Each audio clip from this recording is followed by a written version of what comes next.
in order to introduce myself, it's also good to say something about where I come from. I was born in Windhoek, the capital city of Namibia.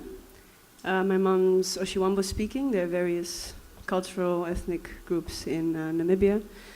My dad is Belgian. He emigrated to South Africa first in the 1980s.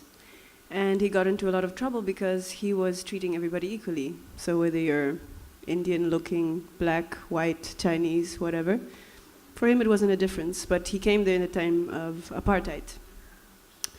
Through his life, he protested silently and also verbally. But if he got invited to go to an opera play, he would go with his colleague nurse, who happened to be a black woman. And everybody would be shocked and furious about how he dared come with a black woman. But he would always pretend like he didn't know what was going on. He just pretended that apartheid didn't exist, because in his eyes, in his heart, it didn't exist. So he told me many stories about how it was when he got married to my mother. So him being a white man, my mom being a black woman, they got together during apartheid, which was not allowed. So they got refused at many hotels when they came there together, in restaurants. Colleagues that he used to have, when they saw him coming with my mom, they would just change the side of the road because they didn't want to have to greet him, because they actually thought it was despicable what he was doing. Nevertheless, I mean, I'm here and they're still together. And it just showed me an incredible strength in just standing for what they believed in. Always, because from the one side, my dad's side, everybody was quite, surprised. Like, how can he marry this woman from Africa? Because everybody has an idea of what Africa is, right? And the same thing, I guess, from my mom's side, although nobody ever talked about it, but there is this feeling like, okay, you had to go and marry a rich white guy because you think we're not good enough. So there's always this kind of tension between people. When I was 5, we moved to the Netherlands. They didn't tell me that we were moving. Some political issues going on. So one moment to the next, I was in the room, and my auntie was crying, and I didn't understand why, and my mom took my hand. And the next moment, it went really fast. The next moment, I woke up and we were in Schiphol, which is Amsterdam's airport in the Netherlands. And it was such a shock for me, because I went from a world that looked, mainly black faces around me. I was now in this cold, gray, rainy place with mainly white faces around me. I didn't really understand. And in this new place, I had to find my own space, right? I got there, I didn't speak the language, everybody's talking to you, you're just nodding, you're smiling, you're trying to be part of it.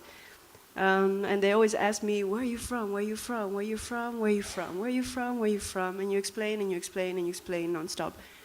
And it's been something that all my life, has been a thread. And I realized, for me, identity is something that we create, right? It's also something fluid. It's not one thing, because people see identity as a brand, like your brand, your name, you're Shishani, this is who you are. Just as in the text that came before me, it said part Belgian, part Namibian, as if we're, compiled things, a 50-50 kind of thing. When I go to Belgium, I have a Dutch accent, so people think that's weird. Plus, I'm not white, so it's like, okay, where are you from? Even if your passport says Belgian, for example. Where in Holland, they would also ask you where you're from, maybe kind of just out of interest, but you get tired of it because you speak perfect Dutch, and they're like, oh, you speak really good Dutch. Yeah, I grew up here, but you're not really Dutch. When I'm in Namibia, they're like, you're not Namibian. I was like, yeah, I was born here, all my family lives here, but I'm different because I think different, I talk different, I walk different, I eat different, but still I have a piece of myself in all these different places. So I see myself as, having all these homes and being part of all these groups and not necessarily having to be one thing. But people want you to choose and be this one thing. They always ask me, where do you feel most at home? And then when you say Namibia, they're like, ah. And when you say Belgium, when I'm in Namibia, they're actually, they're kind of offended. Same thing when I was in Holland and they asked me, where do you feel most at home? I said, well, at this moment, actually more in Namibia. And they're like, kind of disappointed. But at the same time, you're not always, accepted as being completely one of them or us. And it's also always something that rang through my mind. Now, my mom being a migrant woman from Namibia in the Netherlands, she went through a lot of things. She is a qualified nurse, but when she went, and she had been working for years, and when she went to look for a job, because she's this black woman from Namibia, what is Namibia, where the hell is Namibia, they used to ask her stupid questions like, do you know what a needle is? You know, do you know how to, when she's been, you know, delivering kids for years and years and years and doing her job. So it was a very painful process for her, and as many migrants, you go through this thing alone, right? You don't really have your family there to support you, and even you change, so your family starts to understand you less and less because you're changing. Now, the most important thing that she ever taught me was to be yourself, right? And another thing that's linked to black identity and many identities, like the fair and lovely or whatever we were talking about, is skin tone. Unfortunately, it does matter. So hair is also another thing. Me just wearing my hair the way it grows out of my head apparently is a political statement, which I find really ridiculous. So when I went back to Namibia, they're like, no, you have to braid your hair, you have to do something with your hair, or I don't know what. And I always said no, like, I just like the way it is. You know, I like my fluff, I'm happy with it. And one time, when I was 16, I thought, okay, let me just try something else. So I straightened my hair like a lot of black women do. You use relaxing, you take out the curl. And I nearly got my ass whooped by my mom. She was like, don't you dare, you know, not accept your real identity, where you're from, who you are. Never change yourself because you want to fit in. Because she went through this whole process and got heartbroken time and time again. So her lesson to me was, be yourself at all times, at all costs. So that's the first song that I'm going to perform to you, Stay True.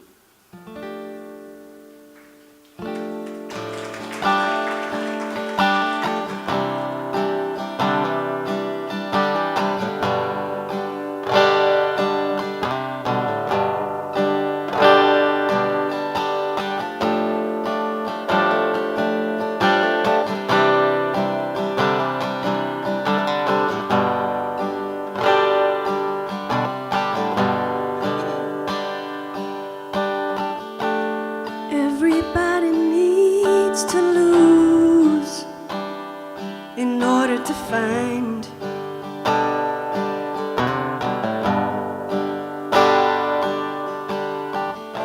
And everybody needs to feel what is real in order to lie. Oh, yeah. Even if this life is mean, you've got to stay true to yourself. Oh, is that what you feel inside? It's the only thing you know. It's the only thing you know for sure. And if you come to question yourself, you better ask yourself why. Ask yourself why. Let them others think what they want.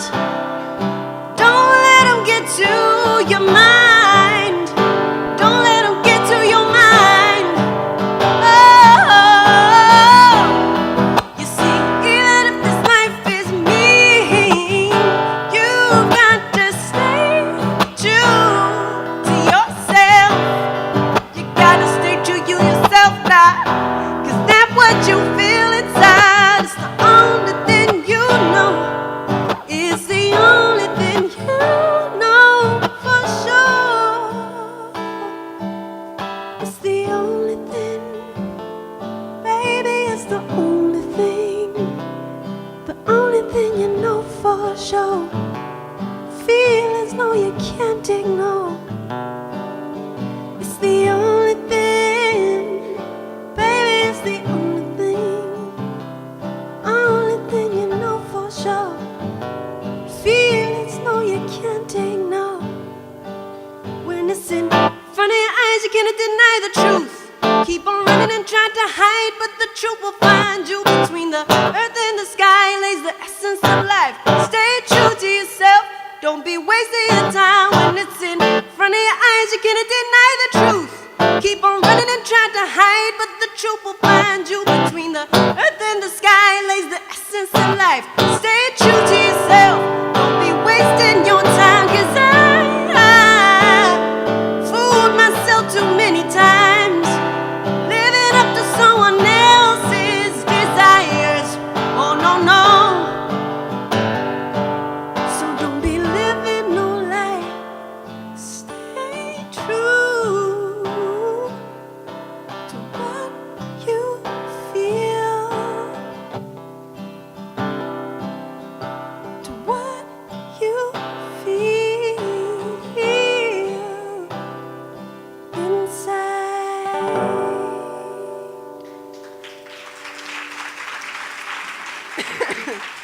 Thank you.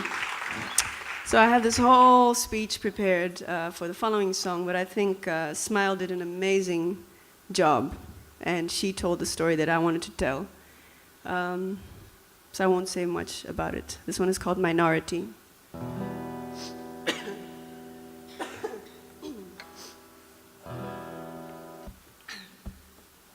You got rules telling me what to do, but is there anybody checking up on you? Well, I'm no fool. I do what I've got to do. Many have died for a freedom of mind, for the freedom of truth. Could you be guilty for being a little bit different from the rest? Come on, come on, come on now, people, put yourself to the test. Every minority has a priority. We want to be equally free. Love me or hate me, discriminate me, but you can't change the way I feel. Who is the one to judge, telling me who to love, telling me how to live, telling me what life is? Oh, how you're mistreating me. I said, oh, how you're mistreating me. And oh, no, no, no, no. Oh, no, no, no, no, no. Oh, this ain't the way. Oh, no, no, no, no. Oh, no, no, no, no, no, no, no.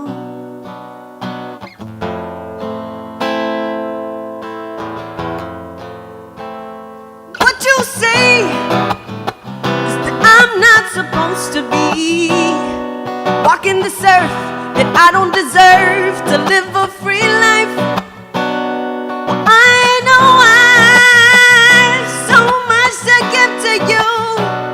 I feel no shame despite your blame, 'cause my love is real. Could you be guilty for being a little bit different from the rest? No. Come on, come on, come on now, people, put yourself to the test. Every minority has a priority. We want to be equally free. Love me or hate me, discriminate me, but you can't change the way I feel. Who is the one to judge, telling me who to love, telling me how to live, telling me what life is? Oh, how you're mistreating me. I said, oh, how you're mistreating me. And no, no, no, no, no. Oh, no, no, no, no, no, no, no. This ain't the way. Oh, no, no, no, no, no. Oh, no, no, no, no, no.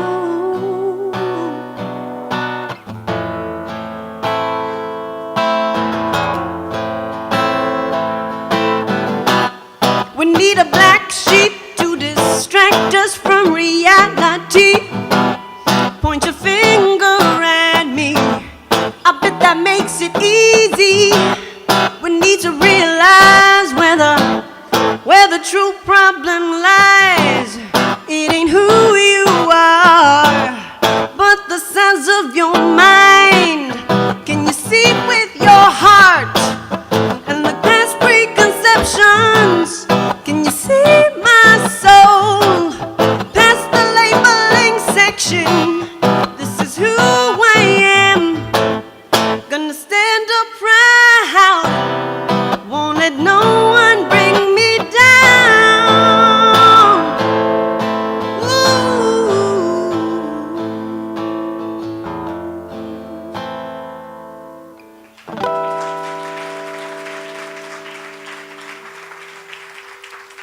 And now to close off my session, I'll sing a song of gratitude.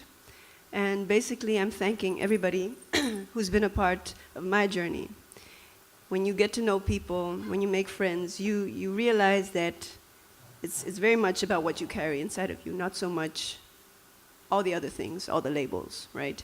So it's your friends, family, people that love you, that give you this sense of home. So I'm saying Dapandula, that means thank you.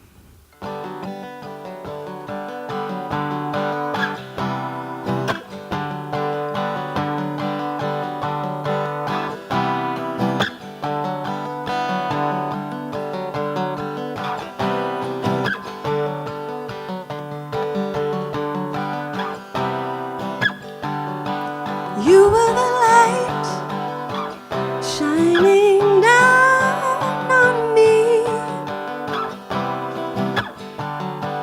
glittering bright amongst everything.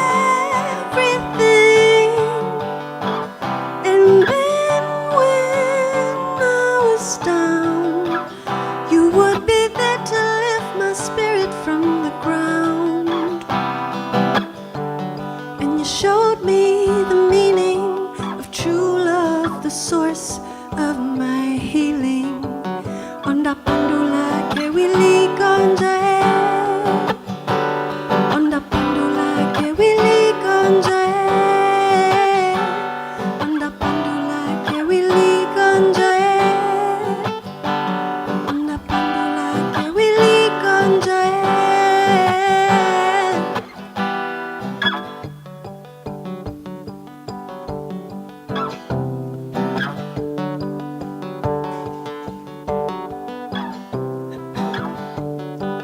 I was so blind, but now I see the truth in your eyes took away the doubt in me. And then when I was down, you would be there to lift my spirit from the ground. And you showed me the meaning of true love, the source of my healing. Onda pandula ke wili konjae, onda pandula ke wili konjae, onda pandula ke wili konjae, onda pandula